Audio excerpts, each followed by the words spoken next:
All right, we are live right now. We're going to give it a couple of minutes or a couple of seconds to let people jump in.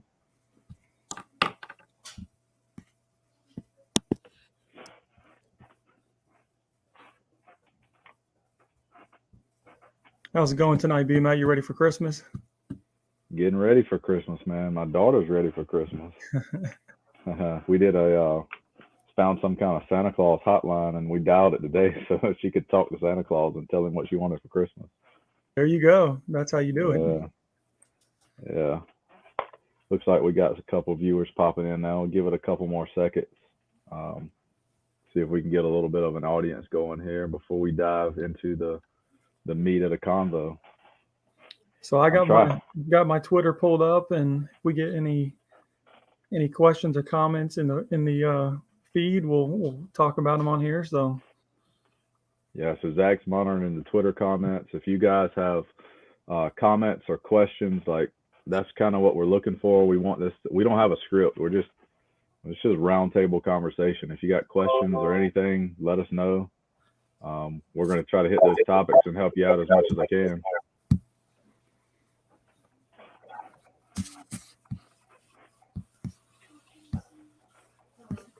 All right, let's go ahead and get rolling here. So Zach's joining us. He's the assistant coach right now at the College of Central Florida. I'm going to let him kind of talk about his journey in the game, his playing experience, just his experience related to the game of baseball, playing wise, coaching wise, and let him tell us about his journey to where he is right now. My least favorite topic. You're gonna make me talk about myself right off the get-go. So no, I've been fortunate, man. The game of baseball has been really good to me. So I kind of grew up in it. So my dad was actually a player at Florida State University. He was a pitcher. He was actually teammates with Coach Martin, 11, legendary coach at Florida State. He's retired a couple of years ago. So we kind of grew up in a baseball household. We went to games there when I was younger. So it was kind of in the blood. My brother was a player. He's probably better than me. We won't tell him that though. We'll keep that between us. So he actually played at Florida State and Stetson University. He was a couple of years older than me. So I kind of grew up in it. I guess I kind of figured out early on I had a good arm and I could throw hard. Everybody kind of picked that up. It's kind of, you can always tell when a guy throws hard. So I kind of immediately got shuffled towards the mound. So that was kind of where I ended up. And I was a junior college guy. So it's funny. I coach junior college now, but that route worked for me. I got hurt my senior year of high school, and kind of some of the places that were options didn't turn out. So I went to junior college, and it worked out to be a really good thing for me. By the time I was a sophomore, I had some really good options to go play college baseball at the 4-year level. And I chose to go up and play at Tennessee Tech, which was a great choice at the time. That was head coach Matt Braga, who stayed there for probably, I guess, about 15 years after I played there, and took him to a super regional. I remember when I got there, that was one of the things he talked about is he wanted to take Tennessee Tech to Omaha. And, when you're 20 years old and you're at a mid-major, you're kind of like, everybody's looking at each other like, he really just say that? And I'll be danged if he didn't come that close to doing it. So Coach Bragg is a great coach, and he went to be head coach at Rice for a couple of years, but he's actually back at Tennessee Tech now. So I played some minor league baseball for 3 or 4 years, and finally got into coaching. So my first coaching job was at the University of Tennessee Martin, which is a mid-major Division I, up in the northwest corner of Tennessee, close to the state of Kentucky. So, we weren't very good overall as a team, but we actually had 3 guys drafted on the mound there over my couple of years. I was there for 2 years. One of those guys ended up being a major leaguer, in Alec Mills, who threw a no-hitter with the Cubs. I guess that was in 2020. So, we were pretty fortunate and had some good players there. From there, I got into high school baseball and doing some travel ball stuff. Coached at North Florida Christian High School in Tallahassee, and there coached some really talented guys, won a state championship, and coached some travel ball, won some stuff there. And, then got back into college baseball at Andrew College in Georgia and coaching junior college there for 3 or 4 years. And then to my place I'm at now, the College Central Florida. So, I've kind of been all over in a bunch of different states and a bunch of different places, and had the opportunity to coach some really good players. So baseball has been good to me both as a player and a coach, and I really can't complain. So that's kind of the short version. Yeah, man. So, I mean, you got a background in a lot of different areas. So, how does that mold you into where you are right now when you can take, your playing experience, your dad your dad was affiliated with the FSU program. Your brother was a good athlete. You played JUCO, you've coached JUCO, you've also coached D1. You got drafted and you played in the Orioles organization for a little bit, right? Yeah. So, you know, how do all of those experiences kind of mold you to where you are right now? Like, what's your biggest takeaway from everything, I guess? I mean, I think I'm a big believer in experience. That's one of the things that's kind of messed up in our game right now, in my opinion, is I don't think we put enough value and emphasis on guys that have been there and done that. And when I recruit guys or coach guys, one of the things that I'm able to say to those guys is everything that they're trying to do, I've done for the most part.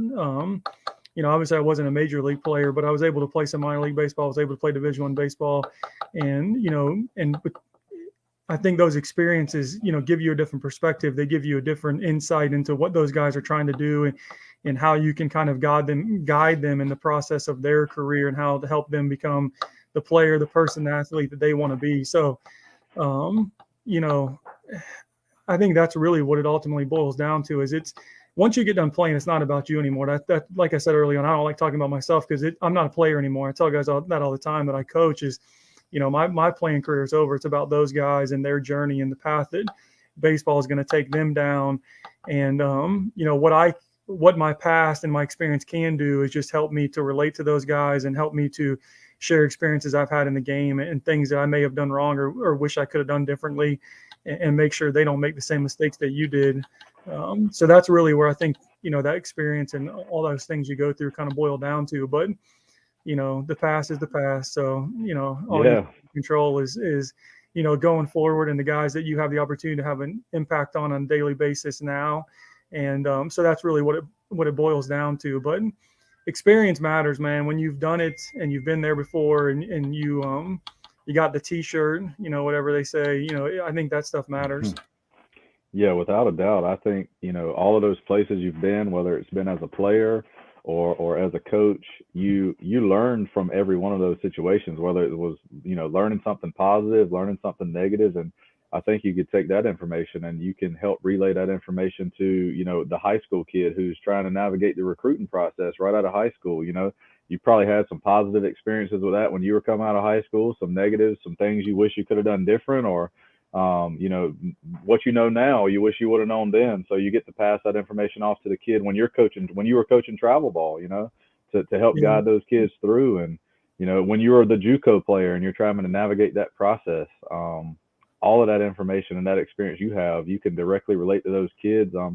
Coaching at the JUCO level now, looking back to when you were doing it, like, it can be an overwhelming process when you're the JUCO kid who is trying to find a 4-year destination. Like, how do I know what's the right direction to go?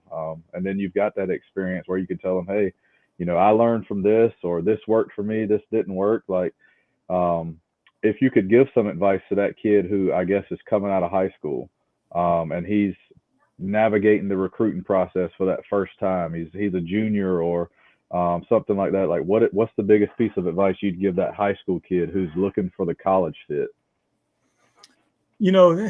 I talk about this stuff all the time when I go to camps and I get the opportunity to speak to players and families. But what I've learned that's crazy in this whole deal is that sometimes, the parents can be harder to deal with what I'm about to talk about than even the kids are. And so I try to be brutally honest with this stuff. But I say it all the time, man. We have lived in this instant gratification society, and we live in this social media society now. And when you put that tweet up or you put that Facebook post up, whether it's the kid or the parents, like, it lasts for about 2 or 3 days. I'm going to such and such school, and then the reality sets in in a lot of different ways. First of all, you got to go live at that place that you made a commitment to, and you've got to be a part of that program, and you've got to You got to go there and try to win a job and try to improve and all the things that go into being a college athlete. And I see sometimes, especially nowadays, it seems like,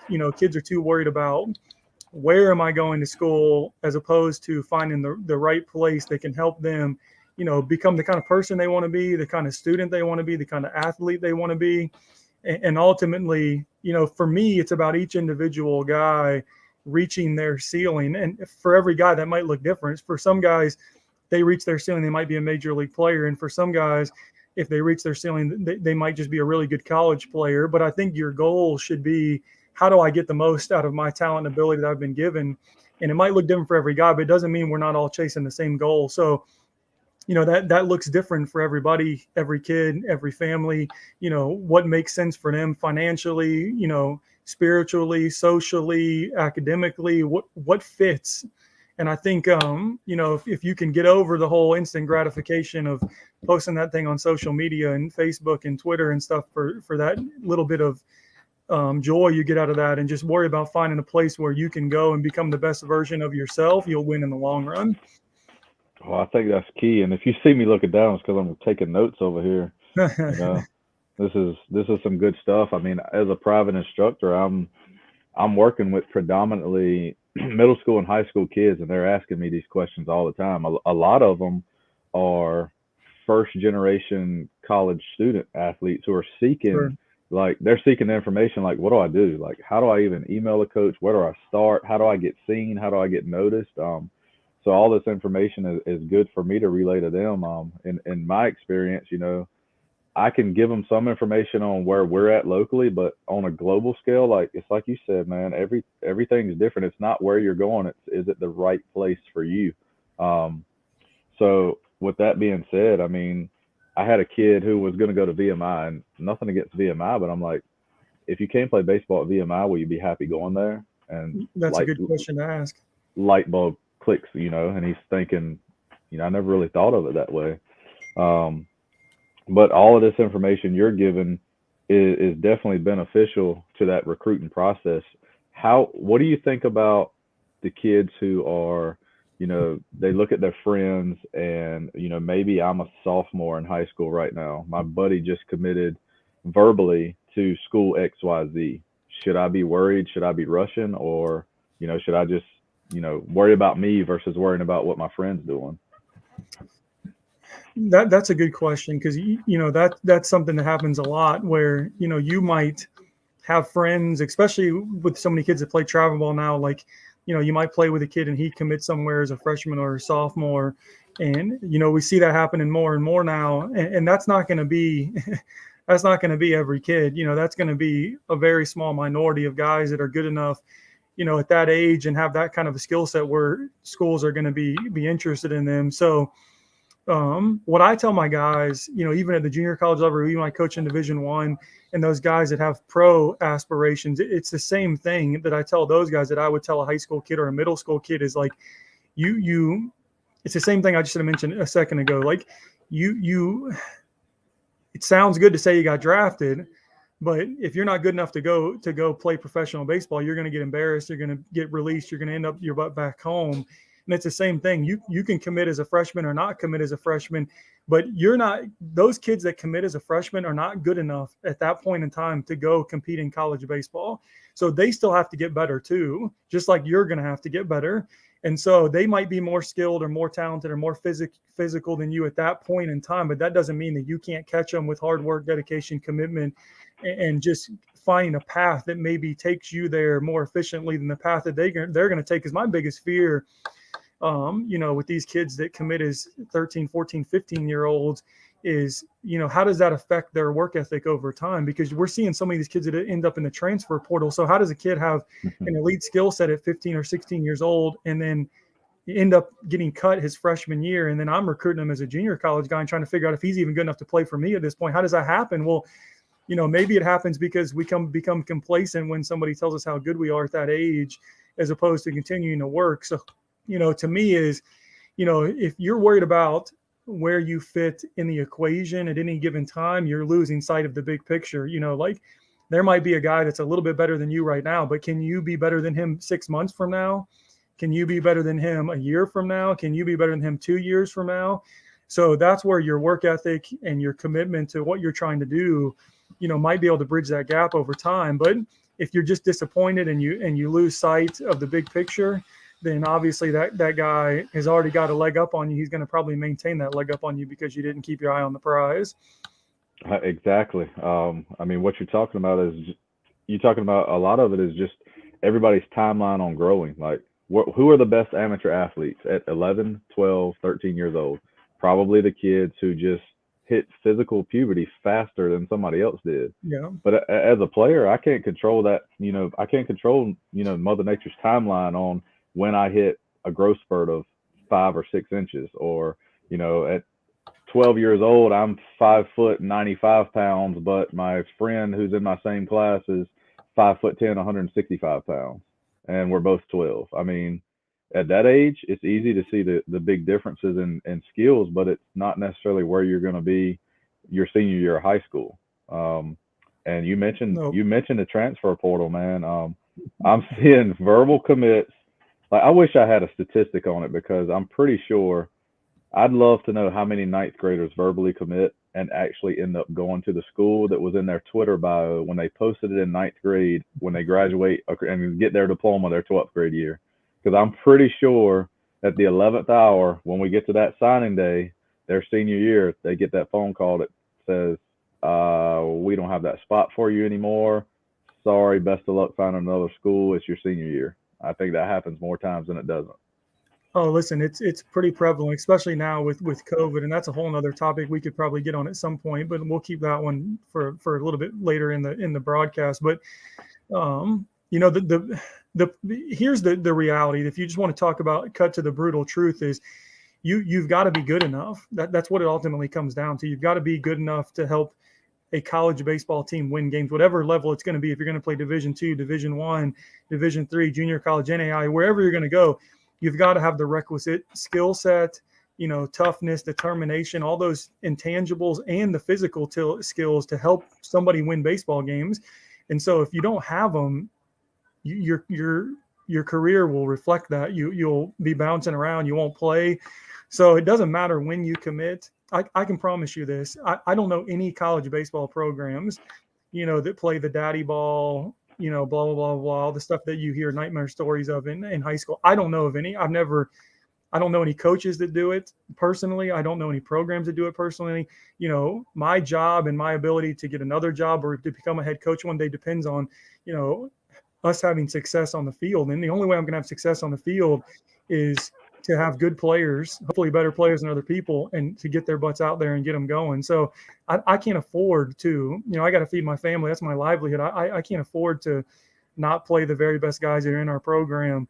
So, that stuff doesn't become a thing anymore in college. It literally comes down to, can you help us win? And that might look different, different places. Some people value different things. I know for us at CF and all the programs I've been a part of, character and those things matter, and they factor into the equation. Reliability, a kid's a good student, or, we might play a kid that's slightly less talented because of his character and the impact that he has on his teammates. But I can promise you, we're not going to play a kid that's vastly less talented because of those things, because he's not going to give us a chance to win a baseball game. So, there is a point in time where those intangibles become a part of the picture, but it ultimately comes down to whether you have the skills or not. Can you throw the baseball and make it move? Can you throw it hard? Can you throw it over the plate consistently? Can you hit a baseball hard? Can you field a baseball? Can you play catch? Can you do all those things that impact us on winning a baseball game? If you can, then you've got a chance to be a part of somebody's program, and people are going to want you. And if you can't, then I was just talking about this to some parents over the weekend at a showcase I was at. I try to explain this to my kids when I first start coaching them, and I think it's important for kids to understand at the high school level, college level, because who you are. You can be a great kid. You can be a great kid and a great student, and all those things are important, and be a great teammate. And those things are very important. I'm not trying to discount those things to say they're not important. They're very important, but those things don't don't get you in the lineup. They might impact it, but they don't solely get you in the lineup. Now, those things are going to be very important in all other aspects of your life. They're going to be important when you get a real job. They're going to be important when you become a father. They're going to be important when you as a brother, a sister, a husband, a wife, all those other things, as a member of a church, all the things you're going to do in your life, those things are important. But in athletics, you got to be good enough, man. You got to be good enough. And so sometimes kids misjudge that. They think it's a personal thing, and it's not a personal thing. It's can you play the game? And if you can, you'll have a good experience. If you can't, it'll be ugly to you, and you'll think sports are mean and they're nasty, and they are when you're not good enough. I got released 3 times from professional baseball, man. So I'll be the first one to say it. So when you're not good enough, it becomes mean, it becomes ugly, and you just can't take it personal. So the only thing that you can control is, do you have the skills, and can you work on those? Can you develop them? Can you find people that can help you to become the player that can go impact somebody's program? If you figure that part of it out, you're fine. Yeah, I think you hit the nail on the head when you said, like, just because you're a good person doesn't mean you're a good baseball player. Like, as a college coach, I want good people, but I want good people who can play baseball. 100%. And, in middle school and high school, when you're trying out for your team, your high school coach is not making a living on winning games. Your middle school coach is not making a living winning games. They're making their full-time salary, and they're feeding their family because they teach. So they're getting a stipend for coaching. So I know at high school and middle school, yeah, of course, they want people to have good character. They'll probably have a spot for you on the team in the program. They may even give you some courtesy at bats or whatever, courtesy playing time. But college baseball is a different world when you have to play for people who are feeding their families. You have to compete, 4 or 5 times a week. You got to win a series on a weekend. Like, you're playing for championships. There's a postseason. And just because you're a great person, you go to class, you stay out of trouble. Like, yeah, we want those people as college baseball coaches, but you also got to be able to play the game and earn a spot in the starting 9, earn a spot in the rotation, earn a role in the bullpen, whatever the case may be. Like, there's no courtesy playing time just because you're a nice guy. Listen, I try to cut through the BS. People call it coach speak, whatever you want to call it. I'm going to tell you the truth. Like, if there's a very talented kid that's maybe had some missteps along the way, I believe in second chances. I believe that we can positively influence kids through baseball. So if there's a very talented kid that maybe had some trouble in the classroom somewhere else, we've had guys like that before, maybe got in some issues off the field other places. If they're good enough, we might take a chance on them, because we need those guys that have that skill set, and maybe we're willing to invest our time and our energy into helping those guys maybe figure out the other aspect of it that they don't have figured out at this point. But you don't do that for guys that don't have the elite skill sets. That's just the truth. You know what I mean? Like, if you're going to be an average skill set, you better be a good kid. You better be a good teammate. You better get good grades. Like, because that's just the truth of it. Like, yeah, and I mean, if we're going to be honest, we're just laying the cards on the table. So, but it matters, man. When you coach those kids, I mentioned the name earlier, Alec Mills. He's a kid that it was my first year of coaching. I didn't know what the heck I was doing, just being honest with you. And, I was blessed to have a guy like that. He was the total package, man. He was a good student. He was a good person. He was a good teammate, and he was a dang good baseball player. And, that guy, if you look at him now in the major leagues, I wouldn't say he's got an elite physical skill set, but he's got an elite off the field skill set. He's in the major leagues right now. He can pitch. Don't get me wrong. I'm not trying to take anything away from him, but he's in the major leagues because of the person that he is, because of his work ethic, because of those intangibles that he brings to the table. So yeah, those things are important, and they can help bridge that gap. When there's a talent deficit, they can definitely help bridge the gap. They're things that we want. But, if I can stress anything to these kids nowadays, man, is that there's so many resources out there for you to get better. I was just telling some kids at the showcase out there the weekend, when I was a player, we didn't have YouTube.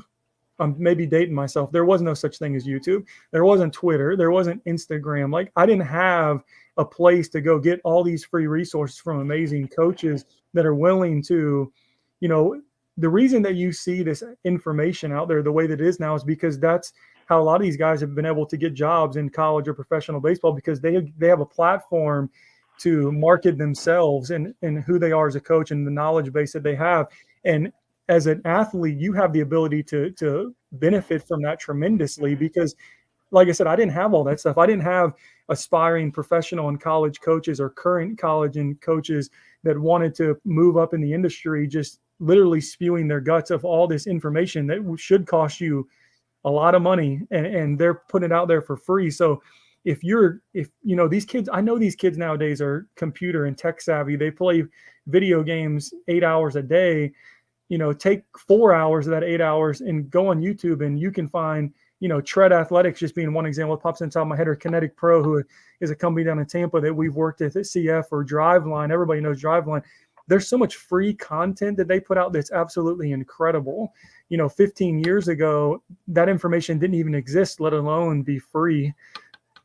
So it's incredible. And then there's guys like you out there that do it on the scale that you do it on, that are in local communities that sometimes don't get missioned on the same page as some of these humongous facilities. But the impact that guys like you have on local communities is incredible. Like, there's kids that are going to get, in a small town in North Carolina, they're going to get world-class instruction, literal world-class instruction. And, it's incredible that we live in an era where that is going on, and kids just have to find a way to take advantage of it and be able to put themselves in a situation to digest that information and put it to practice. And if they're able to find people like you or those facilities that are close to them and they can go get it in person, that's great. But even if you can't, there's no excuse. You could live in, North Dakota or Montana or out in the middle of the woods in whatever state you want to talk about. And if you got an interconnection, you can get better. Yeah, without a doubt. Social media was not the thing that it is today when I was coming through high school. Now you can follow the right people on social media. You can get better as a hitter. You can get pitching information. You can get strength and conditioning information. Like, if you want the info is there. You just got to find it. And using social media as a recruiting tool, like, you can reach, like, I'm in small town North Carolina, but coaches reach out to me all the time for hit tracks data, for bat speed information, because I've got the video, I've got the metrics, I can send it out. Like, we can get your info out, so you don't have to go to the travel ball game that has 700 players there and coaches can't see everybody at the same time. You can reach a lot of coaches from outside of your immediate radius just by effectively using social media and learning how to make a good recruiting video. I know myself as a coach, I mean, nobody really knew who I was here in small town North Carolina. And then I start spreading information on Twitter, and I'm trying to learn from other people and post information out there. And lo and behold, you and I cross paths on Twitter. That's, I mean, what you guys might not know this, but Zac takes a chance on this small town dude in North Carolina who's talking about hitting online, and he's coaching some premier collegiate players in the Valley League. I've got some collegiate coaching experience, and he reaches out on Twitter one day and he's like, "Hey, you want to come help me win a Valley League championship as a hitting coach?" And I'm like, that's how we connected. That's how we formed our bond, our friendship. And lo and behold, I find myself in the Valley, and there's a ring over there on my desk that we've got to show for it. So, and I mean, he finds me on social media, and we've developed a good friendship since then. And I think athletes can effectively use social media to their advantage in 2021, going into 2022. They're just not aware necessarily as how to use it wisely or take advantage of it. Instead of making random TikTok and Instagram videos, like, do that, but also have a different account where you can showcase yourself, reach out to coaches and stuff like that as well. There's a lot of kids, and that is a true story. I'm glad that we were able to talk about that a little bit. So, I saw the content that Brandon was putting out, and I was super impressed by it, and I followed him, and I learned stuff from Brandon, and the stuff that he was putting out, and I was super impressed by it. And I sure enough reached out to him and asked him if he wanted to come on and jump on board. So, as we just talked about, that it's just crazy that's even a possibility that a good old boy from Florida and a guy from in the middle of nowhere in North Carolina can hook up over social media and get together and go win some ball games. So there's no excuse, man. There's no excuse nowadays for you not to have the information and for you not to find people that can help you on the path that you're on. It just takes you getting out of your comfort zone a little bit. I think, it takes you have to communicate. You have to be able to reach out. You have to put yourself out there. You have to, take a step in a direction that might be uncomfortable for you. But if you're willing to do those things, then there's people out there that will help, that have the resources. There's so much stuff out there that can make you better. You just got to be willing to do it. So Zach's a pitching expert. Yeah. I mean, I'm pretty good with the hitting stuff, but when it comes to pitchers, I don't really like them because I'm trying to teach my guys how to beat them, and they're always trying to make my guys look silly, look stupid, and they've got all this spin rate stuff. They're tunneling pitches now, so they're making my job harder. So on the pitching side of things, like you just talked a little bit about how you're linking up with Kinetic Pro and like arm care and arm management. So try to dabble into a little bit on the pitching side of what you've learned to how to manage pitchers' workloads, the partnership you guys are working with Kinetic Pro, like how that's helping you guys, and some youth arm care tips for the athletes that are growing up in today's game, like the travel ball games that have innings limits but no pitch count limits. Like how do we manage these arms, and how do we use them effectively on weekends, keep these guys healthy, and develop them when they get to your level as well? So that's a really good question, man. I think there's, one of the things we just talked about is all this abundance of information, and then this topic probably gets us into the discussion of how do you sift through all this information and find the right information, the best information, or the information that's most relevant to you. And that's really my journey in coaching. I didn't grow up in this era. I think the kids that are playing now are going to be at such an advantage when they become a coach, because the things that we're doing now on the coaching side of things, they're gonna have grown up with those things, and I didn't grow up with these things. So I really had to get out of my comfort zone. I told somebody the other day, they were asking about some of the stuff we're doing at the College of Central Florida, which is really cool. We'll get into that in a second, but they kind of asked some questions about some of the things that we're doing, and they asked kind of about things I knew and all that kind of stuff. And kind of what I told them is, man, I was at a point in my life a couple of years ago where I had a lot of free time, not so much anymore, but that's all I did. I became obsessed with trying to become a better coach and learning everything that I could and taking in information. I've never really been a big reader, to be honest with you. I'm like an active, I want to be outside, I want to be doing things type of person. I was that way as a kid. And as I've gotten older, I've had to be more diligent in setting aside, time aside to read and just sit there and digest information. And a couple of years ago, that's the only way I could. I mean, I didn't have the money at the time or the ability to, fly somewhere or take a class, take those kind of routes. So I just said, listen, man, I'm just going to go read and ask the right questions and reach out to people. And I'm just going to try to learn everything I can to educate myself. And so that's kind of how, my knowledge base grew. But it wasn't, it wasn't that I just woke up and one day and rolled out of the bed and now all of a sudden I'm some pitching guru. I had to earn it the hard way, which was, ask questions, learn, like the things I just mentioned, and do everything that I could to get in the information and learn it. So, kind of where I've evolved into is it's all self-taught, man. It's all, other people that have blessed me with the knowledge that they've acquired through their journey and bouncing things off people. I've got probably a circle of 5, 6, 7 guys that I really, really trust, that if I have a question or, there's, this fall, I was struggling with one of our guys, just being honest. One of our guys was struggling on the mound and I was struggling in coaching him. And I had 3 of my closest friends that are college baseball coaches. And I texted a video and said, hey man, like, what am I missing? Like, am I missing something here? Do you see something I don't see?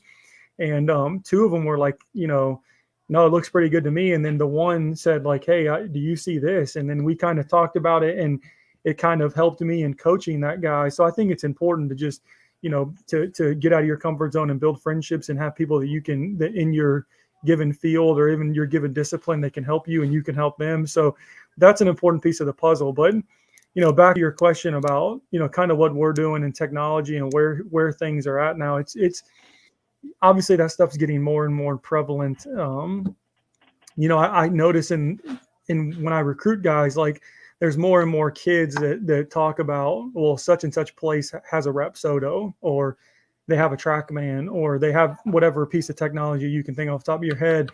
And there's really a difference between the guys that have acquired or earned or, through their experience, gained the knowledge base to be able to take that piece of equipment or that technology and implement it into their program. So now we kind of have this epidemic of coaches that are acquiring technology so they can say they have the technology, as opposed to not really wanting to spend the time, effort, energy to learn what it takes to use those things and have them be a part of your program. They just want to have them. So, a school like us, who's very reliant on those things, and we really recruit a kid and do a good job of explaining to him how we're going to use those things in his development.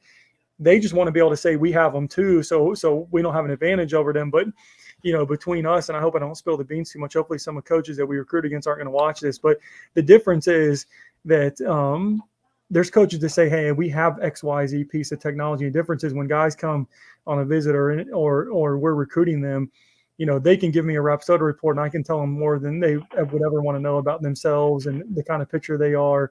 And so we're able to set a path for those guys in the information that we have and use it, to our advantage, to their advantage, and to actually get them better, as opposed to just having it. So that stuff's earned the hard way, man. It's earned through, all the things I just mentioned. But, kind of some of the cool things that we've got going on in College Central Florida, not, our head coach is Marty Smith. He's literally a Hall of Famer. That's what I tell kids all the time. Yeah. Like, he's not, it's not like, that term gets thrown around all the time. Like, he's a GOAT. Like, well, he's in the Hall of Fame. Like, he's already been voted in. Like, it's not an if, it's like, it's a done deal. He's in there, man. So, I tell kids all the time when I recruit them, like, you're literally playing for a Hall of Famer, not figuratively, literally. So, I'm pretty fortunate to work for him in the situation I'm in. And, the direction that he's taken our program is absolutely incredible. We have, some people bring technology in their program, and then kind of the way I view it is that we try to take it to that next level, to where it's not just part of what we do, that it's integrate, like everything is integrated. It all works for the greater good. So technology is a big part of what we do. We have an in-stadium Yacker Tech unit, which is similar to TrackMan, just a difference in the way that the flight of the ball is captured. So TrackMan is GPS based, Yacker Tech's optical. I tell people all the time when I talk about this stuff, Hawkeye, which is what Major League Baseball went to away from TrackMan, is optical based. They just have more cameras and probably more expensive cameras than what a Yacker Tech has. But if Major League Baseball decided to go in the direction of optical ball capture, I think Yacker Tech, that's, to me, is like, there you go. That's your answer of what is better, because Major League Baseball spent their money on Hawkeye, which is optical based. So we're pretty happy with our setup. The Yacker Tech's awesome for anybody who's watching that's a coach. I can't recommend it enough. We pair that with Baseball Cloud, who processes our data. So we get that CSV file that has all that data in it, and then we kind of go through and make sure everything's good, and then it gets uploaded in our system. Our guys have access to that information, which is incredible. Like I said, I didn't even know what any of this stuff was 15, 20 years ago when I was a player, maybe older, longer than that. I'm probably old now, but, we didn't even know what spin rate was. Those weren't even things anybody talked about. And now our guys literally go on their cell phone and they can get every piece of information you could ever imagine. I mean, they're getting heat maps. They're getting exit velocities on batted balls off every one of their pitches, different quadrant of the zone. They're getting, they know everything they would ever want to know. So the thing is, how do we use that information is really what it ultimately comes down to, is how do we take all this information that we have and how do we put it in a useful format and, give it to our guys in a way to get better. But I mentioned Kinetic Pro earlier. So this might circle back around to that question you asked about youth and arm care and all that stuff. So, Kinetic Pro, Casey Mulholland's the one that owns Kinetic Pro. He's the man. We've been able to form a pretty good friendship, just over our mutual, love of baseball and also of keeping guys healthy, which is what this is all comes down to, man. If you can't get on that mound, your best ability is availability. If you can't get on the bump and pitch, you're not helping anybody. So, Casey kind of got in on the front side of, at the time, what was called Modus, which was a sleeve that had a sensor in it that captured, I'm just going to put this very simply, just kind of captured the amount of throws you were making, the stress that those throws created on your arm, and then gave you a score for the day, which we call workload. So it gave you kind of an idea of the kind of stress you were putting on your arm in a daily setting. And then we're able to look at that over time, obviously. So, we're looking at the stress that happens in a 1 day situation, in a 1 day, one event. And then we're also trying to track that over time. So if you look if you look at research that's been done at the professional level, the majority of injuries are happening early in the season. So that build up period, that return to throw period, is when you see a lot of guys sustaining injury. So, so with the Modus sleeve, what we're trying to do, one of the main things we're trying to do with it is we're trying to make sure, when we're on ramping a guy for a season, or we're building him up, to what's going to be a starter's workload, or what's going to be, the amount of workload that you're going to need to throw an inning in a game, or 5 innings a game, or 7 innings in a game. We want to make sure we gradually build into that. So the biggest thing I would say, for youth kids, obviously you may not have access to Modus, which is owned by Driveline now. It's now called Pulse. So let me throw that out there in case somebody goes and Googles Modus and they're like, well, hold on, that's not a thing anymore. So Driveline actually acquired the company. They changed the name to Pulse. So it's pretty much the same thing. But let's say you don't have access to those type of things. It can be as simple as this. If you have ever lifted weights before, so even if it's a high school kid, he would understand this analogy. If you've ever lifted weights before, let's say you go into a strength and conditioning program at your high school, and you lift for 3 or 4 months, and you go from benching 150 pounds, and then you go through this program, and now you're benching 200 pounds. There was a lot of work that went into you making those gains. Well, let's say you take a month or two off from lifting and you go back. Well, the very first day that you go back from lifting, you're probably not going to put 200 pounds on the bar that was your max and try to do it. That would, intuitively, we would say, like, that's probably not a good idea. That's probably not smart. Maybe I'll bounce it back a little bit. Maybe I'll go to 125 pounds in this first day, and I'll kind of do a couple of sets and see how my body feels. And then, maybe over the course of a couple of weeks, I'll try to get back to that 200. And then when I get to that 200, I'll try to see if I can push that to 225 or 250. But for some reason in baseball, we don't seem to want to take that approach, especially at the youth level. And you would think that, people would understand, that when you take a break, you probably not want to return back to where you were at it when you left the break. And so we do it in so many other things. Like if you start training to run a marathon and you build up to running a 5K, and then take a couple of months off, you're not going to run a 5K your first day back. You're probably going to run a half a mile or 3/4 of a mile. Yeah. And then, you have to train back to it. Yeah, you're going to ease your way back in. And so, you got to take that same mindset and that same philosophy and apply it to your throwing. Even if you're a high school coach or a middle school coach or a player or a dad, be mindful of those type of things. If you need to take a break. I'm a big believer, and I don't think you can, I don't think we should be throwing year round. Even at the college level, like, our guys don't throw year round. There's going to be periods in there where they're getting rest. I think one of the things that we don't understand very well either is there's a such thing as an active rest period. So we call that like a deload. So, like, for example, like this fall going into the spring, our guys had like a 2 to 3 week rest period, but it's an active rest period. So basically, here I got a piece of paper sitting here. Maybe this will make a little better sense. I'm going to draw this out, and I'll show it on the screen, and maybe this will help parents or players understand. But let's just say we have this line. See if y'all can see that. Can y'all see that? So we got this line. Got it. So let's say we started throwing, early in our season, and we built up. And we get to this peak right here. So let's say we go into this active rest period. So we're going to go down. It's going to plateau, and then we're going to build back up. And then I'm going to draw another line below this, and I'll kind of explain the analogy a little bit. Hopefully it'll make sense. So let's say this top line, this would be almost more like what a deload would be. Like, we're going to start slow, I'm backwards. We're going to build up, and then we're going to take this rest period that's an active rest period. So we're still throwing. We're just not throwing the same level we were throwing at before. And see, that line stays a little higher. It doesn't just spike down to nothing. And so then when we go to build back up, we're not all the way back at this point that we started at back here in the beginning, or on this side, back over here. So for an example, like, look at this other line. If I build all the way up and take this time to get to here, and then I just stop throwing completely, this line's going to plummet to nothing, and then I'm going to have to start from scratch again to build back up. Yep. So, if you're a high school coach or a high school player, you got to take into consideration the calendar and how much time you have before your playing season and when you're going to be playing. So, like, let's say you play, a summer season, you go play with your travel ball team, and you've got 6 weeks until your high school fall season is going to start. If you don't do anything for 4 weeks or 5 weeks and then try to throw for a week before your season starts, probably not a good idea. You're asking for issues. Probably the smarter thing would be maybe take a week off where you don't do anything, and then maybe you take a week where you kind of throw a couple of times a week but really lightly, and then you're kind of slowly building that back up. At the college level, we try to do with our guys is they're really probably never in a full shutdown unless there's an injury. They're kind of more in those active rest periods where they're throwing, but they're not throwing at the same level of intent and volume that they're throwing out when they're in season. So, those could be some things to consider for high school athletes, coaches.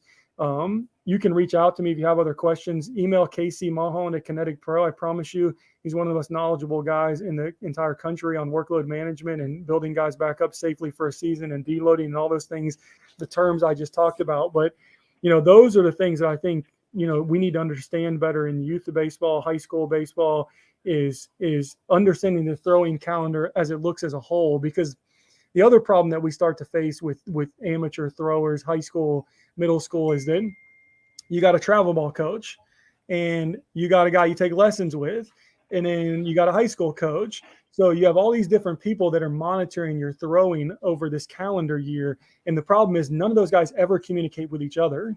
Yeah, facts. So your travel ball coach had you throwing 80, 90 pitches, and then you take a week off, and then your throwing coach wants you to be ready to throw bullpens. And how did all those things blend together and marry together? So at the college level, guess who's in charge of their throwing for the year? For the most part, unless we let those guys go to facility, which we encourage our guys to go to facilities, but we still understand what their year is going to look like. It's me. So it's one person. You're going to a professional organization, you go into a college baseball team, you got one person basically, or one organization that's going to manage your throwing throughout the year. So moms and dads, maybe you're the one that needs to take ownership of that and say, okay, let's sit down and map out these playing seasons. We're going to play in the summer, we're going to play in the fall, we're going to play in the spring. I got to be the one, because my travel ball coach ain't going to talk to my throwing coach or whatever, my trainer, and then that guy's not going to talk to my summer coach. So maybe I got to be the one that maps this calendar out and make sure that we're getting these rest periods and that we're doing the things that we're supposed to be doing. Because unfortunately, you would think that adults are the ones coaching these kids at the youth level, that they would be a little bit more responsible. But unfortunately, everybody wants to win ball games, because that's what the name of competitive athletics is that, we say that if you're a winner, then you're doing good, you're doing the right things. And when it comes to college and professional baseball, board, that's our job and we get paid to do it. It's a little different. But when you start talking about 14, 15-year-old kids, like I want to win. I coach travel baseball. Like, I wanted to win. I'm not going to, that's important. I think winning is important. You should want to win. That's it. That's what this thing's all about. But I think at those different points in that development of those ages, maybe as a mom and dad, you have to prioritize health over winning, or health over playing for this notable travel ball team, or those other things, or at least stay involved and make sure that all the pieces of the puzzle are fitting together over time. So that would be probably my biggest suggestion, to youth, high school, amateur kids, is that if, as a throwing athlete, use your common sense. Think about, like we just talked about, like, where did you end the previous season? When do you have your next season coming? Like, how much time do you have off? How are you going to build back up? Like, if you think about those type of questions, you'll view the puzzle differently, as opposed to, just saying, hey, we're going to go throw some balls and see what happens. Like, that's, most of these parents, work for a living. I'd hope they have a job. And even if it doesn't matter what their career path is, like, that's not a good plan in any career, to just say we're going to throw a bunch of stuff on the wall and see what sticks. So, use your common sense, use your intuition. And if your kid he's got one arm and somebody's got to take care of it. So mom and dad, the kids, somebody's got to be, involved in making sure that the pieces of the puzzle fit together over time. Yeah, here in North Carolina, we start first high school practices February 14th. And I can't tell you how many times in my experience coaching high school baseball, as well as even as a private hitting instructor, I still have the kids who come in and they say, "Hey, how do I stop my arm from being sore? Like, why do you think my arm's sore, et cetera, et cetera?" Like, and I'm not an arm care expert, but when you've coached high school baseball and you coach at a small JUCO, sometimes you got to wear a lot of different hats. So, you dabble into it so you can try to keep your players healthy and effectively manage them. But I mean, I see it all the time. February 14th is the first day of practice. So when's the first time a kid picked up a baseball? Probably February 13th. He picked up the ball and he started playing catch for a little bit. And here in North Carolina, we get 2 weeks of practice. They play their first game. They get 1 week of practice. They have a scrimmage. How many kids are competitively ready to pitch off of a mound and they've thrown the ball for 6 days? None. And I'm not even a pitching expert. Exactly.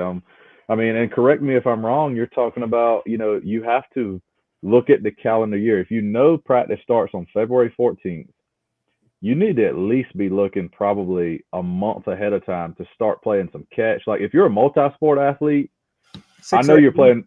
Yeah, more like 6 or 8 weeks. Yeah, I know you're playing football in the fall. I know you're playing basketball in the winter, but there's got to be some time where you can play catch, play long toss. And you said, active deloading. Like you're not really not throwing. You just don't always have to be throwing at max intent. Yes. Like you can play catch and just let your Alan Yeager, just stretch the arm out, like give it some arc and throw it as far as you can, but with a light arc to it. Like light catch isn't going to hurt you. You could play light catch 3 or 4 times a week and do that all through football, basketball season, and at least your arm's in shape. I mean, you used a good analogy. You're not going to run the 5K tomorrow. You just started training for it yesterday. Your body sure isn't going to appreciate you for it. That's a fact. Be barking at you the next day. Exactly. And if kids keep going about it the way they are now, I don't think it's a matter of if they're having Tommy John. It's a matter of when. Not because you shouldn't throw curveballs. It's because you don't properly manage your arm and you don't prepare it to throw competitively. That's this is my personal opinion. I've read a lot of stuff on it. Somebody else might argue me on this. I think the whole not throwing breaking balls, when you're younger is probably detriment to kids' development in the long term, because if you're going to pitch at the college level, you better have a breaking ball. And so, if you're one of these parents that says, I'm going to let my kid, I'm going to let him throw 75 innings when he's 12 years old and travel ball, but he can't throw a breaking ball. And like, that's my way of keeping his arm safe. Like, you got to reevaluate. You might want to educate yourself a little bit because it just doesn't make any sense. Like, you'd be much better off letting your kid try to learn how to throw a curveball when he's a little younger and maybe giving him an off season and trying to manage his workload, and his intensity over that calendar year. And that's probably going to help him more in the long term than letting somebody just throw him all the time. But you think because he's not throwing a curveball that's going to solve all your problems. Like, there's a lot of misconceptions and a lot of misnomers. Let me say one thing real quick while you mentioned it. Alan Yeager is a great throwing resource. The guy literally puts out a free, year-round throwing calendar. It's literally free. You just got to go sign up and he'll email it to you. So when you're the high school coach who don't know about pitching, that's what you get. Yeah, 100%. If you're the dad that doesn't know about pitching and your kid wants to be a pitcher, go get the dang book and read it and help your kid out. I think those are the things that somebody's got to take ownership, whether it be the kid of his own path or a parent.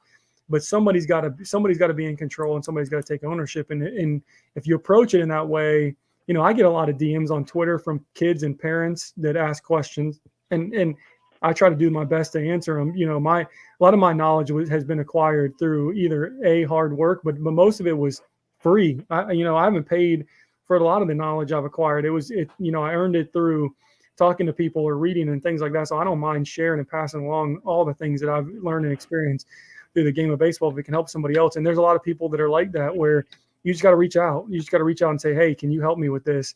And, if I can't, or I don't have the time, I'll point you in the direction of somebody that can.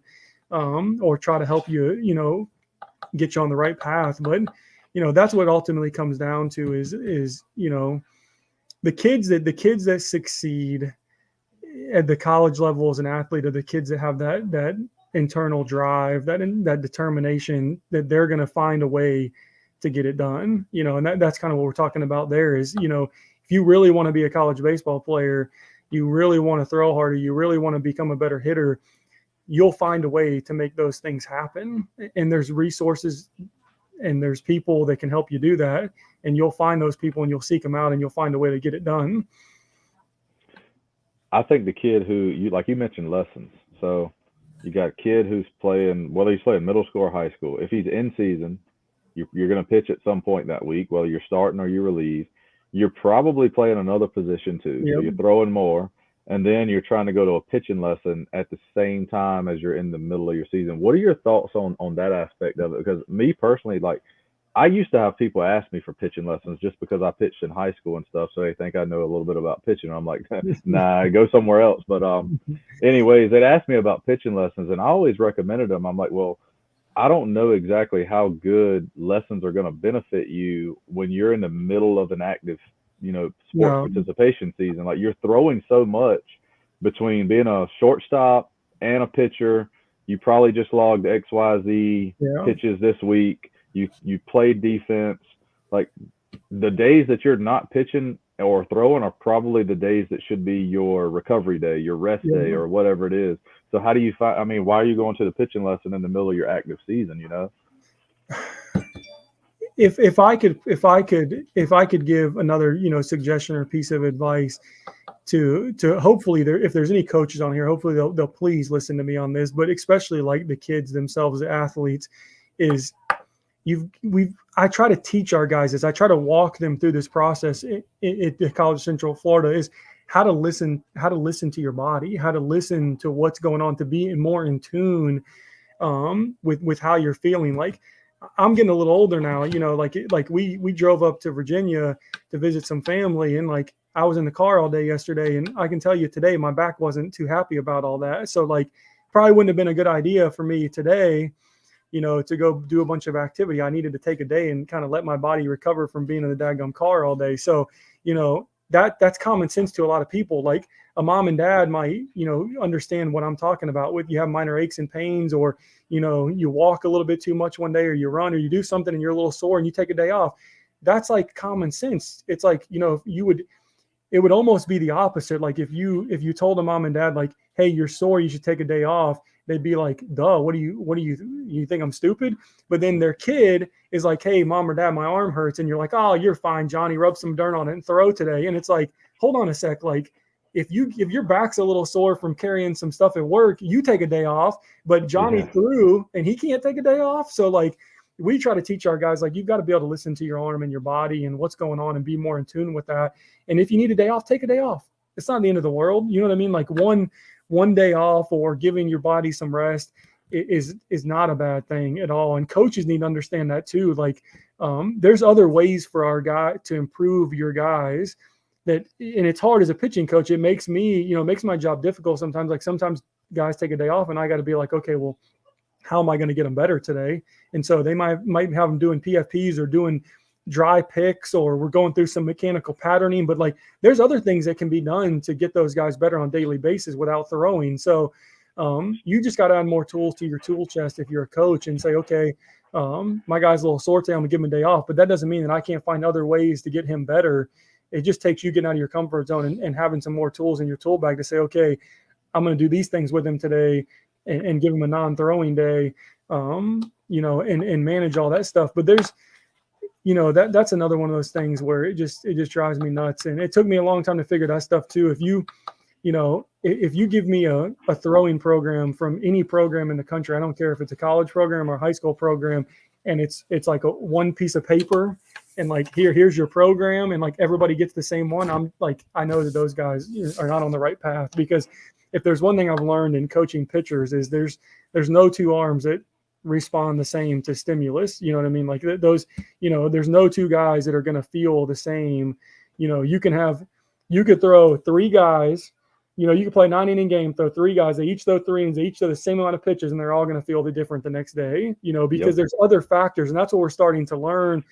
Some of our guys wear those Whoop straps, and some of the other things that are going on with where we're starting to get a better idea of recovery and how our bodies, bounce back from physical activity. But that's another thing that goes into it too. And we try to educate our guys on that at the college level is, if you take those, let's that example I just said, 3 guys, they all throw 3 innings, they all throw the same exact number of pitches. Well, if one guy goes back and plays video games till 4 a.m. and sleeps, rest and recovery is a part of that process. You know what I mean? Like, and another guy, he goes and gets that recovery shake in, maybe gets some good vitamins and nutrients, maybe gets some protein, gets his butt to bed, blah, blah, blah. And all 3 of those guys do something different. Their recovery is probably all going to look different. They're all probably going to feel different the next day. So we encourage our guys to keep a throwing journal, and write those type of things down. Like, hey, if we do this post-game throwing sheet that our guys fill out, and on that sheet has all kinds of things. What'd you eat pregame? How much rest did you get? How did you feel when you woke up? Like, all these things that we try to get them to walk through in their mind. And what I tell them is, if you ate a McDonald's cheeseburger and it made you feel like $1 million, then keep eating them McDonald's cheeseburgers. You know what I mean? Like, you're just trying to find what works for you and what gets you ready to play. And for most guys, it may not be a McDonald's cheeseburger, but I've had kids that, like, it's obscure things. They're like, Coach, I woke up late today and I ate a blueberry muffin and drank a Dr. Pepper and I felt great today. And it's like, well, that probably wouldn't work for most guys, but like, let's try it again on our bullpen day and let's see if it works. And if it works, it works. You know what I mean? Like that's the thing at CF is our rule is it's got to work. And we get our guys to buy into that is in the path of finding what works, there's going to be trial and error, and I don't care how good of a coach you are. An important part of coaching is guessing and checking, you know what I mean? And the key emphasis be on checking, because that's what a lot of guys don't like to do in our field is they like to do a lot of the guessing, but they don't like to do a lot of the checking. And so you've got to have some accountability to the things that you're asking your guys to do. And you've got to be able to have them have some personal accountability to the things that they have control over, such as their rest, their diet, their nutrition, all the things, their off the field habits, all those things play together. And so when you can get your guys to buy into, them being accountable to those things that they're doing, and then you as a coach, you're accountable to their performance and their improvement and them getting better. That's where you build that player that exceeds everybody's expectations as far as the timeline and how quickly, he can improve. That's what it takes. That's the recipe. There's not, I tell guys all the time when they get to our place, we've got a reputation of guys coming into our place and throwing harder. It ain't pixie dust, man. I don't have some magic.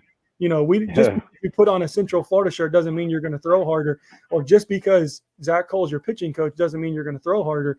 What you're going to throw harder, you're going to get better, you're going to improve because of the sum of all those parts. Because we're going to try to get you to be more mindful of things that are going in your body, how you're recovering, how you're doing all those things. Be more thoughtful and more mindful of each and everything that you're doing, and then we're going to try to get a plan together that's tailored and suited towards you. And you can do that as an athlete now. If there's a kid on here and you're listening to this and you're 15 years old and you're a high school pitcher, you can do all the things I just talked about right now. You can go down to Walmart tomorrow and they sell those little binders for 37 cents, you know what I mean, or whatever. Like, buy one, take it to the field with you, write down your throwing, write down how your arm feels, write down all the things that you're doing, keep a journal. You can do that right now. It doesn't cost you anything. It's going to cost you 50 cents or whatever for some paper and a pen. And you can start to do all those things, and you can start to make sure that you're taking ownership and you're taking control of the path that you're on. And if you start to do those things, you'll be surprised, because you're going to figure out one of two things. Either you're getting better or you're getting worse. If you're getting worse, you'll stop doing it. And if you're getting better, you'll keep doing it. And then you'll start to get on a path. And when you do that, fun things can start to happen. A couple of things I want to hit on, and then I'm going to bridge this into the other part of pitching that I think is important. And I'm going to let you talk about that. But, I think pitch count is like the easiest thing people use to guess at how healthy their pitcher is right now. Like, and I know USA Pitch Smart, they have got some guidelines for different ages and stuff, and they're numbers out there that they suggest, if you throw 35, 40 pitches, take 1 day rest, or if you're 16 years old and you throw XYZ pitches, take 3 or 4 days rest. But, following the pitch counts is part of the piece of the puzzle. But if it's what you're doing on the 2 days, the 3 days that you are resting, like, did you do some recovery work? And recovery, like Driveline's got some free stuff out there for recovery 100%. work. And, I'm not getting into those details because I don't know 100% about, all the right recovery program for you, because every person is different. But I think in the youth model, we say, okay, Johnny threw 45 pitches. Let's not throw him in game 2 today, but we're going to play a doubleheader again tomorrow. Let's throw him 45 more pitches in game 1. But he also played shortstop yesterday. Like, you talked about the pulse sensor. I don't think you could get maybe one pulse sensor for your 12U travel ball team that has 12 players on it, and maybe put the sensor on each guy's arm when he pitches and track the data. I don't know. Is that an affordable way to do it, or do you need a sensor for every guy? Like, if you got the money for it and you run a travel ball team, you probably charge these kids a fee to play anyway.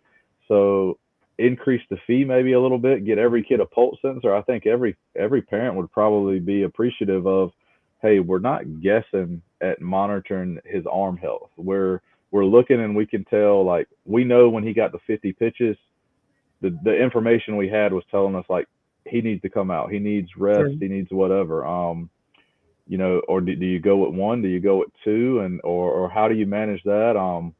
And then the second piece is, what are you doing on your recovery days when you don't necessarily need to throw? And I know I followed Brian Kane's stuff, who's real big on, like, the mental game of baseball. And he talks about, shadow pins, where, like, hitting, I know, is mental. If you're not thinking right in the box, like, you're going to get beat. I don't care how good your skills are. If you don't have a good plan, if you don't have a good approach, if you can't handle adversity, I think the same thing plays on the pitcher's mound too. Like, shadow pins, putting yourself in a situation of, like, visualizing success. How do you control your emotion? How do you control your breath? 2-0 count, different situations where a kid maybe pulls a card out of his bag and it has a different situation on it. And the situation might say, hey, it's a 2-0 count. You just threw a fastball down the middle and you gave up a homer. How do you respond? Like, these are things you can work on without throwing. No, you're exactly right. So the second part of that, it's interesting what you said, because one of my good buddies that coaches at one of the premier Division I schools in the state of, in the country, let's just put it that way. We were talking towards the back end of the fall, and he's had some experience with Brian Kane in one of the programs he was in. And they do pretty much what you just talked about. So before they pitch, he has their guys go to the mound, and they kind of go through that routine of visualizing themselves, and they kind of paint that picture of hey, we're playing such and such team, and here's some of the guys that are on that team, and this is what they look like, and this is these are things, and create this environment, and then those guys are going to put themselves in that environment. So the things that happen to you, they happen first in your mind before they happen in reality. So we all do that. We all play that scenario out in our mind. And most of the time it's not just once, but it's multiple times before it ever plays out in real life. If somebody jumped on here in this broadcast right now and told both of us we were going to play in a baseball game tomorrow, I'd promise you that between now and tomorrow, our brains are going to be playing us through a baseball game a million times, because I ain't played one in a long time. So my mind's going to be racing 24/7. And so can we use that to our advantage? Can we take, what's going on in here and point it in a direction? Can we point that engine up here in a direction? Can we give it a set of variables and say, okay, well, not only are you going to play in a baseball game tomorrow, but you're going to play against XYZ team, and these are the guys you're going to play against. And I want you need to see yourself in that situation and see yourself executing that pitch. And if I throw my breaking ball down the zone and it gets hit to the shortstop, like, he throws the guy to first base, like, so we encourage our guys to do that too. I actually stole it from him. If he's watching, that'd be kind of funny. But I talked to him, like, the next day I got to practice. I called all our pitchers up and I said,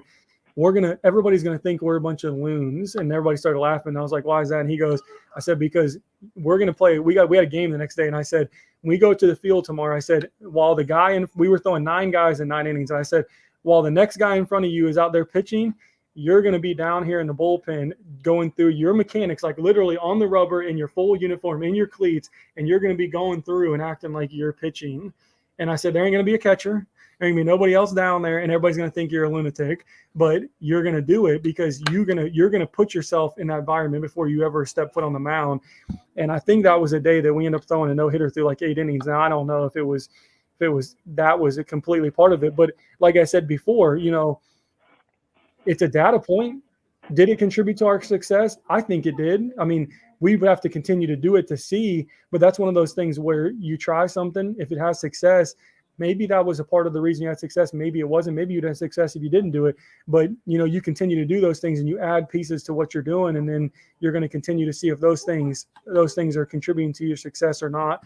So I don't remember the full part of this first question, so you can remind me if I don't nail it all right here. I don't hit all of it all, but going back to what we were talking about from a workload perspective, I think it's important to kind of understand this. So when you talk about workload, there's two variables you're looking at. You're looking at volume, and then you're looking at intensity. So both of those things alone can cause a problem. So, let's go to an analogy again. Like, let's say I go in the weight room and I put 500 pounds on the squat rack and I only got to do it one time. Well, I can tell you right now, I'd be in trouble. Like, I'd be hurting.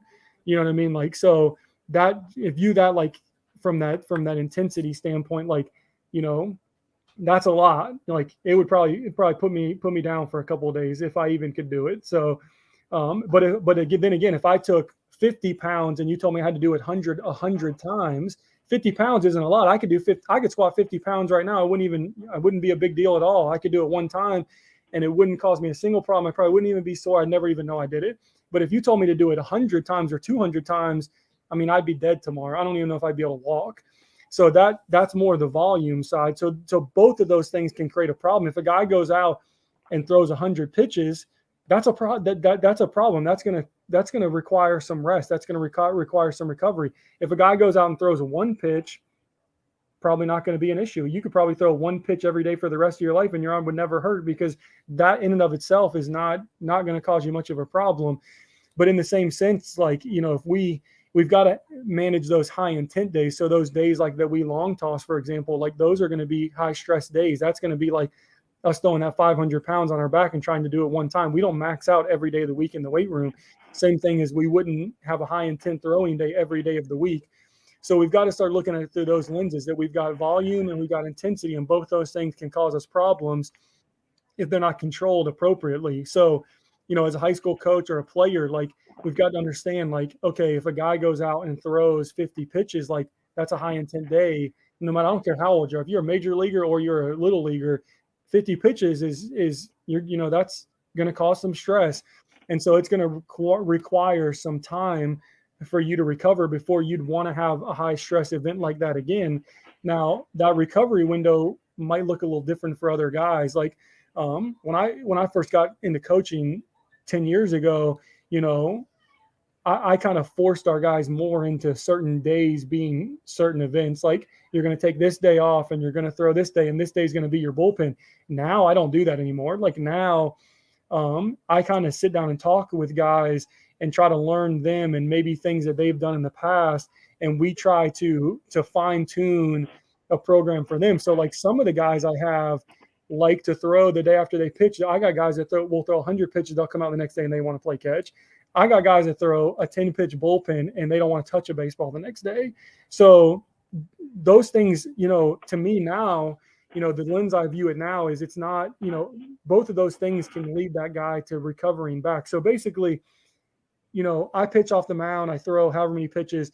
The minute that I stop pitching, my job now becomes, how do I get ready to pitch again? So that's recovery in the simplest of terms. Is, the minute I get done pitching, how am I going to get ready to pitch again? And that path might look different for different guys, but until you experiment a little bit on that side of things, that's another aspect of that too, is sometimes I encourage our guys that have never, in the fall, especially when it's a little more controlled environment, like, you encourage guys to maybe try throwing the day after if they don't like to, and just see if it works. Or maybe you got guys that like to throw the next day after, and you say, hey, like, let's try taking a day off this time and let's see how it impacts your week and how it impacts your midweek bullpen or your next outing. So you want guys to try different things, because all those things create data points. That's one thing I think we lose sight of too, is just as important as it is to find out what does work, sometimes it's just important to find out what does work, because they're both important. If I find out what doesn't work, I can kind of scratch that off my list and not do it again. And if I find out what does work, now I can make sure I continue to add that and make that be part of my routine. So they're both important. They're both important. You got to find out what does work. You got to find out what doesn't work. And the only way to do that sometimes is some trial and error. But I would say the biggest thing, and I think this is going back to your first question, is we've got to learn to let athletes be a little bit more accountable to their health. And like we talked about with maybe listening, maybe giving a guy a day off when you don't necessarily think he needs a day off. And you start to learn too, when you give guys freedom as a coach and more freedoms in their decision making, you start to learn the kid. If you pay attention, like sometimes you have kids that they're intuitively or instinctually, they don't want to throw a lot. And so sometimes you have to speed those kids up and get them to throw more if they're not throwing enough. And then sometimes you have kids that want to do too much. And so sometimes you're trying to dial those kids back. And we've had both ends of the spectrum. We had a left-handed pitcher when I first got to the College Central Florida. That kid would throw a baseball every day as hard as he could, as much as you would let him.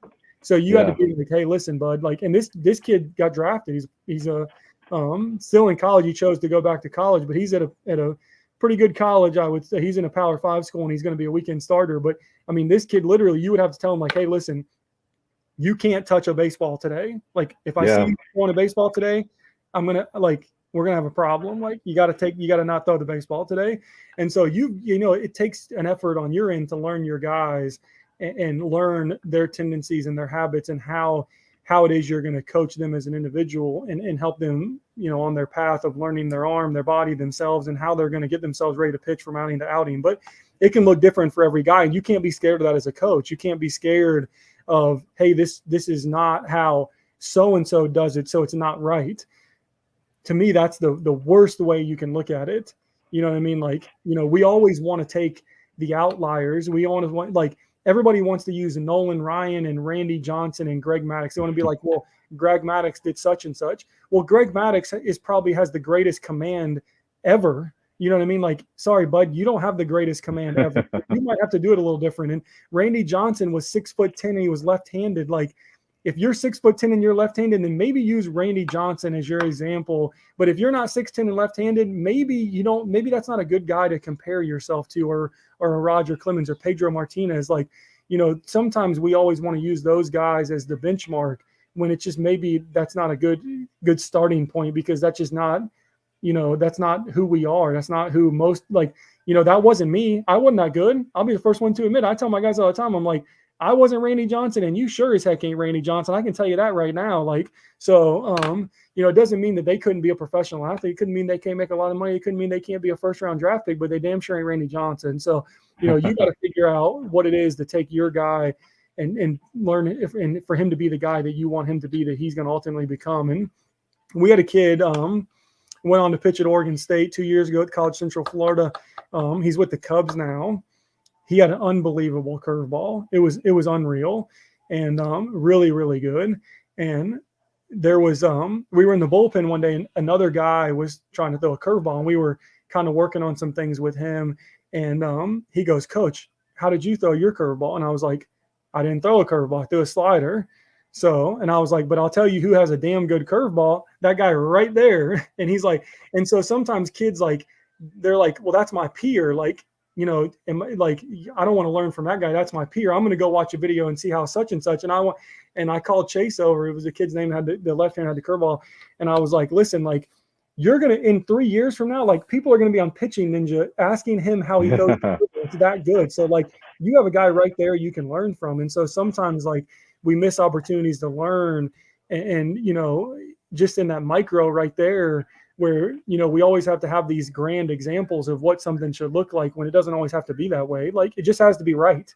It just has to be right. That's all it has to be. It just has to be right. If you listen, I don't care, I've gotten so much different in my philosophy now. Like, we've had kids that throw different curveballs and they spike this and they do this and like, I don't care what it looks like. I care how it looks when it crosses the plate. I can tell, like, we can look at the photo, we can look at the Yacker Tech. I can look at these two eyes and I can tell you if it's a good pitch or not. I don't care how you grip it, I don't care if you throw it here, this. If it's a good pitch, it's a good pitch. And so, if it gets people out, keep doing it. 100%. Sometimes we get too caught up in the semantics of it and not just saying, hey, like, if it works for this kid, then what's wrong with that? Yeah, for sure. Matt, we're with Zac Cole. He's the pitching coach at College of Central Florida. If you're just tuning in, uh, he's spitting out some golden nuggets here, especially about monitoring workload management with pitchers, arm care. Um, this show is gonna be it'll be available immediately on live replay on Twitter, YouTube, Facebook. It'll also be available on my website, bmatthewsbaseball.com. We'll have a link to it with the show notes. We're going to put Zac's contact information on the show notes because he's open to help, answer questions. He's already talked about it earlier. The information's there. You just got to be willing to ask. You got to be willing to want to learn it. So he's going to be available for you if you want to reach out to him. We'll put his contact info in there. I'm going to leave the end of the show open to Zac to talk about like what he's got coming up for summer ball because you may not know it, but he does more than just coach at the College of Central Florida. So he's got some summer ball stuff that he's done in the past and that he's still doing in the future.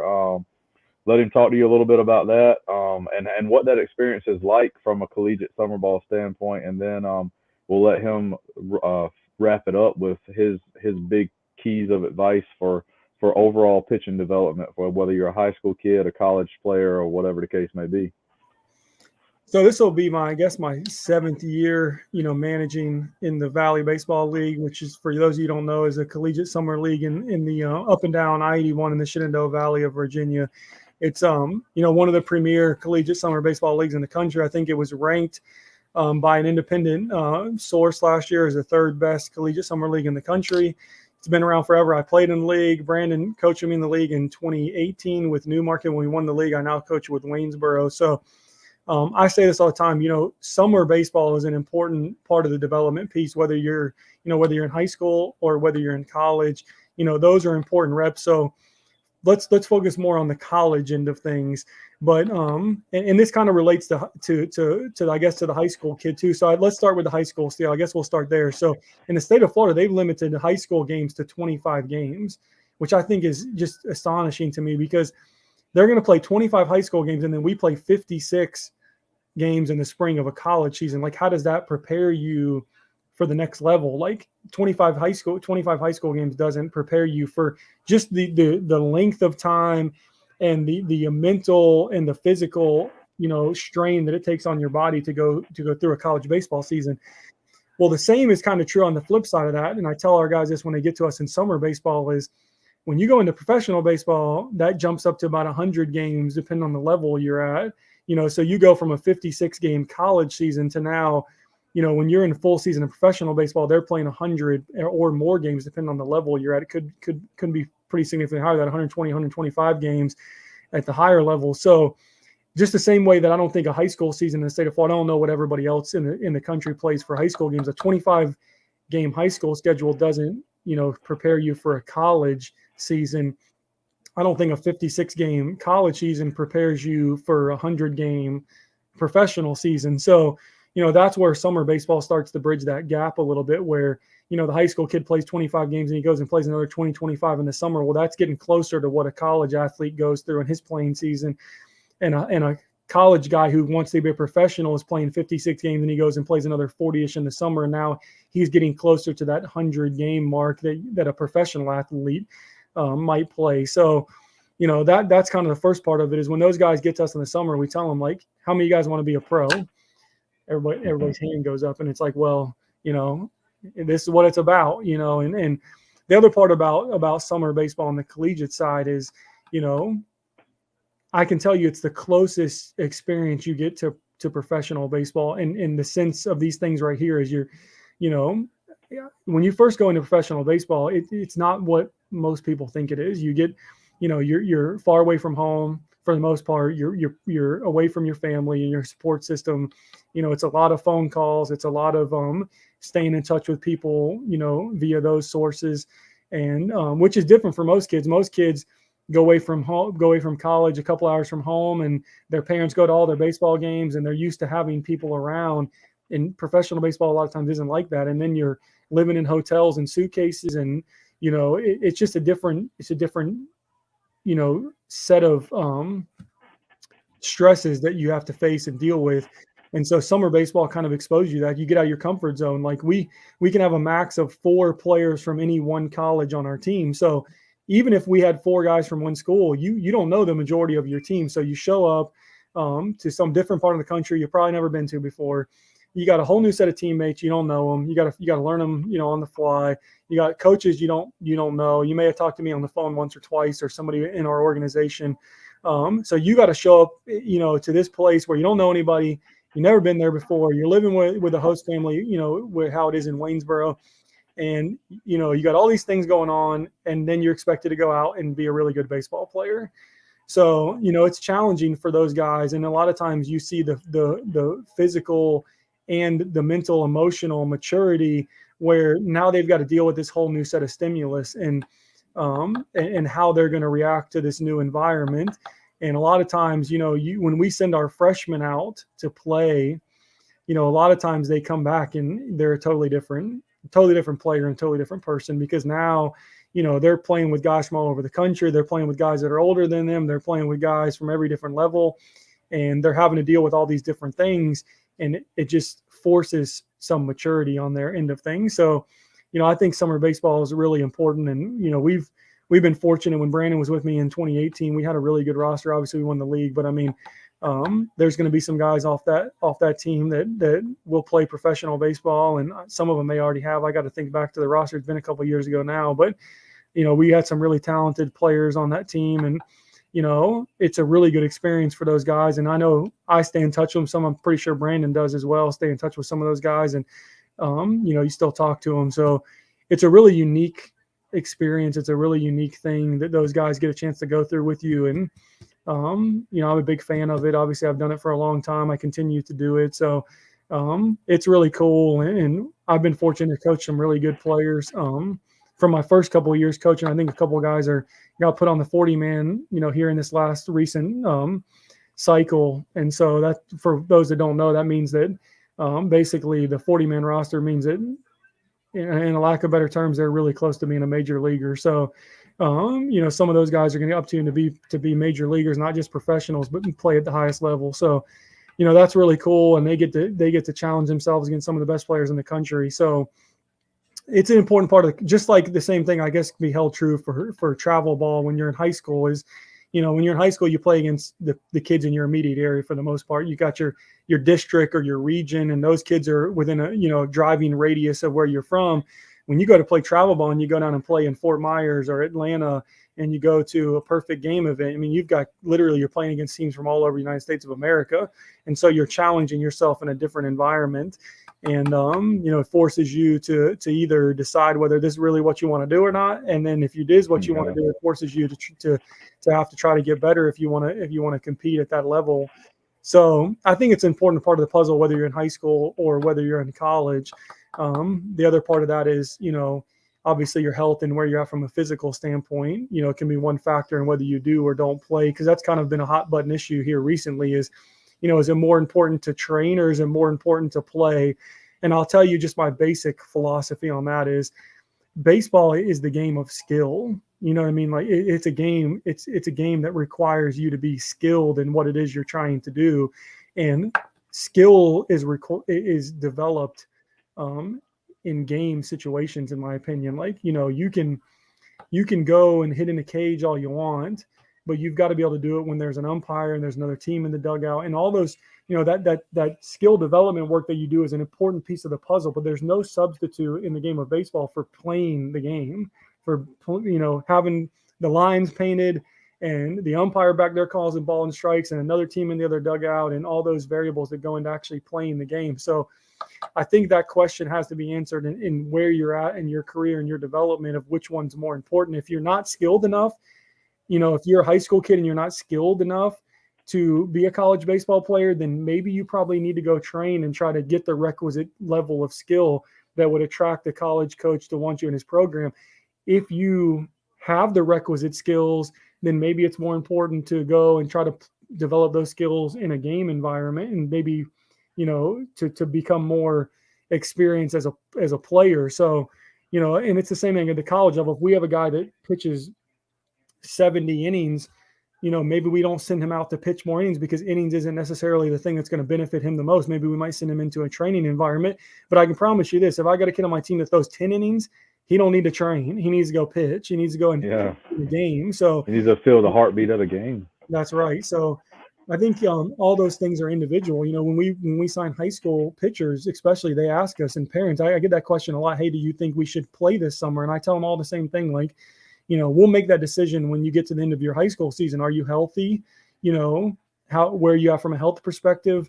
How many innings did you throw? What do we think is more beneficial? Do we think you need more skill development, or do we think more game time would be beneficial to you? So I think, if you want to relate that back to the high school or even lower middle school level or whatever, you can answer that question for yourself. What's more important for you? What do you think is holding you back? If you hit 200 or $150 in your high school season, then maybe you go try to play in the summer and see if you can have more success. Or if you pitch at a bad ERA, like having success might be really important to you, to just go out there and see what it's like to be a productive player. If you're a high school kid and you're 16 years old and you throw 70 miles an hour, like, maybe it's important to go train and see if you can get to 80 or 85 miles an hour, where a college program would want you to be in their, part of what they're doing, because you can have all the success you want. If you're throwing 70 miles an hour, there's not a lot of college teams that are going to want you to be a part of what they're doing. You don't have the requisite skills. So that to me is kind of the juggling act of what's more important. Do I go play? Do I train? Do I seek out somebody to help me with all this stuff? I think those are the questions you need to answer first before you even get into the rest of that stuff. Is where are you at in your development, in your journey as an athlete? Yeah, for sure. All of that's golden nuggets right there. I know that this is the $1 million question that we're gonna end it on right here. So we're gonna let Zac take it out with and you can apply this to coaching, you can apply it to your playing career, you can apply it to, whatever you think it might fit best. But the question everybody always asks is, what do you know now that you wish you knew then? That's a good question. I mean, a lot of that stuff I think I really hit on, to be honest with you. I wish when I was a player, and I think most kids are like this, for them, if you have parents that kind of instilled this in you, you're like this, is you're respectful. And my parents told me to listen to adults. That's how I was raised. My parents said, hey, if your coach asks you to do this, you do it. So I wish I would have taken more ownership of my career at a younger age, because for as many good coaches there are out there's some that, it may not be their fault. And I'm not, I want to tread lightly as I say this. There's a lot of bad coaches, and it may not necessarily be their fault. Like, if you good intention coaches that not necessarily are in your best interest. And I want to say this to parents too. If you're a parent and you're listening to this, please listen to what I'm about to tell you. If your kid plays Little League, and his Little League coach is also a teacher, or has a full-time job, or he's does whatever, he's an attorney or he's a doctor, and he's going to volunteer his time to come out there and coach your Little League team, don't expect this guy to have the same level of knowledge and experience as someone like myself or you that spent our entire life doing this. Like, that's just unfair. Like, and I think parents are unrealistic about their expectations for amateur and youth coaches. Like, I can tell you this, the worst year of coaching I ever had was the year that I coached in high school and taught, because I am, I'm at the school from 7:00 in the morning till 3:00 in the afternoon, like literally trying to impact those kids in the classroom. And then I got to go all the way to the field, like, and start up at the field, which is like an entire full-time job in and of itself when you're trying to win at the highest level. And it's like, it's a lot. And so just be mindful of that, you might go home and say, well, Johnny's coach is terrible. And it's like, well, Johnny's coach is really a dentist. Like, he's not a baseball coach. He's trying to just go out there and be a good influence to your kid. Like we talk, if you're worried about skill development, listen to this and you'll learn more. Like, there's ways that you can gain that skill development. I would be more concerned with my kids being around people that wanted to influence them in a positive way, be a good role model to them, and try to teach them things they can transfer into their daily life, being a good teammate and encouraging people that are around them, being thankful for an opportunity, like things that sometimes get lost in athletics because we're so worried about winning. And then maybe I could find somebody that could help them on the skill side. But be realistic about where you're at. And that's the one thing, going back to your original question, is I think I wish I would have taken more ownership. I didn't really take complete ownership of my development, of my career, of who I was as an athlete until I was about 24 years old in minor league baseball with a messed up back, and it was too late for me. And that's when I finally realized I need to do it the way that I want to do it. And that's no offense to anybody else. I tried to always listen and tried to be respectful and tried to do what coaches asked me to do. But I finally got to the point where I said, listen, like, I'm 24, 25 years old on my last leg, just trying to see if I can just stick around long enough and get lucky. And I'm going to do it on my terms, because ultimately, I'm the one that's got to put my head down at night and say, I did everything I could to make it, to the level I wanted to make it to. And I think sometimes, I try to coach our guys that way. If you haven't noticed, with a lot of what I've talked about, is I've tried to teach our guys to take ownership of their career. I try to teach our guys to listen to their body. I try to teach our guys to be their own coach. And I tell our guys all the time, when you leave our program, you should be able to go somewhere and not need much coaching, because we're going to try to teach you everything it is that we think you need to know.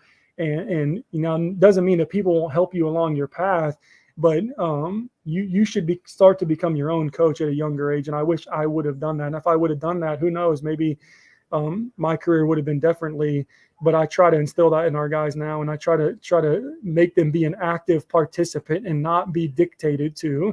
It's really easy, and we do that a lot. And I think we do that a lot in coaching. I say we because I did it at one point in my career where we just say, do this, this, this, and this, and you'll be the guy you want to be, which I have a totally different approach to that now. Now I want them to be involved in the process, because when they're involved, you also get a different level of buy-in. Like now there's ownership to what they're doing. And now, if I had a son one day and he's a baseball player, that's what I'm going to try to instill into him. Like, you need to be involved and invested in what it is you're doing and believe in what it is you're doing. If you're not, then you're not going to get the results you want anyway. So, you need to be an active participant in what it is you're trying to do, not just be along for the ride.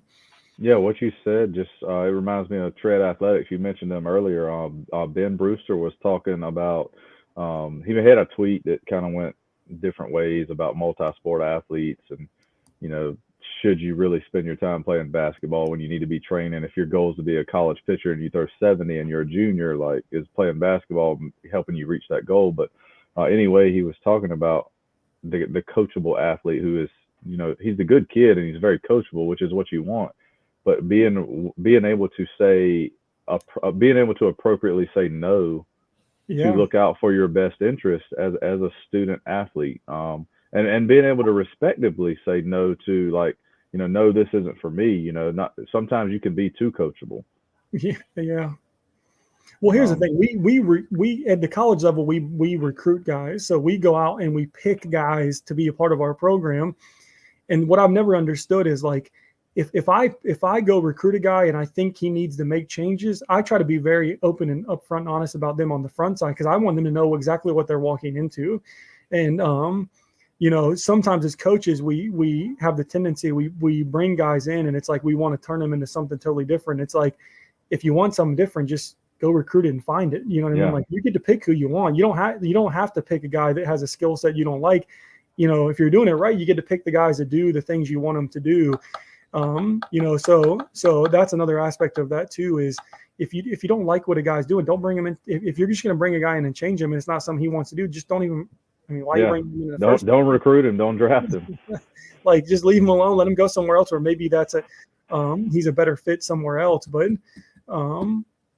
that's my philosophy. Maybe other people might think I'm crazy, but yeah, man, I think for young athletes especially, you hit the ball on the head. Like, you got to be active in your path. You got to be active in your recruiting, active in your development, active in your relationships. Like, those things need to be something you're intimately involved in, and not just something that you let somebody else tell you what it is you want to do. And some of the best guys that I've coached, that's exactly what they were like. And I'll be the first one to tell you this. And I think this holds true at a lot of places. If you're polite, respectful, you're a good student, you do all those things the right way, and you're a performer, most places ain't nobody going to say nothing to you. I promise you that. Like, if I bring a kid into my place and he's a good player, he does all the things he's supposed to do, like, I'm going to let him keep on doing it. And I think most people would tell you that at our level. The problem comes in is when guys do things you don't want them to do, where the problems start to come in. So, let me jump in. I know we're going to wrap it up. One couple more tidbits on the recruiting side, because I know we're going to have some younger guys tuned into this thing. Take care of the classroom stuff. Like, I know you hear that a lot, but that's still a big part of this whole thing. Like, you've got to, if you want to be an athlete that somebody wants to recruit, like, check those boxes. You know what I mean? Like, if you were a freshman or sophomore and you screwed up a little bit and you didn't get good grades, fix it. You know what I mean? Like, go back as a junior and senior and lock in and fix it. Take ownership of those things. Like, if you screwed up, just say, yeah, coach, as a sophomore, I didn't do a real good job, and I got it straightened out and I'm doing better now. Like, I'd much rather hear that than some kid trying to make a bunch of excuses for not taking care of that aspect. Because what your grades say about you, and I say this all the time, what your grades say about you as a high school kid is your attention to detail ultimately. Like, there's going to be plenty of times in baseball and in life too, where you have to do things you don't particularly want to do. You know what I mean? Like, I don't think anybody wants to go to an 8 a.m. college class. Like, nobody wants to write a 15-page paper, like, but sometimes you just got to do it. And when you're in high school, there's going to be a lot of classes that you take that have busy work, and it sucks. It's stupid. It makes no sense. You're like, am I ever going to use algebra in my life? That's what you hear all say. Well, I didn't do really good in that science class because I'm never going to use science when I get older. Well, that's not what it's about. You know what I mean? It's not your job to determine what you are and aren't going to use when you're 30 years old. Your job is to sit your butt down at your house and do your schoolwork and get a decent grade. That's what your job is. And when you get into a college baseball program, when we ask you to do things, we expect you to do them. And if you can pay attention to detail and do the things that you're asked to do, your high school transcript reflects that. So, not to say I wouldn't sign a kid that has a 2.0 or something, or a bad GPA in high school. I've done it before and I'll probably do it again. But it just tells me coming into it that that's a kid I'm going to have to keep an eye on, because he probably doesn't have very good attention to detail, and he's probably not going to be very thorough and thoughtful in the things that he does. And it's going to be something we're going to have to address. If I sign a kid in high school and he's got a 4.0 GPA, I probably realize that kid's going to get menial tasks done. If I ask him to go rake the mound, he's going to rake the mound. If I ask him to go tarp the bullpen, he's going to tarp the bullpen, like, because he's just used to doing things that he's got to do.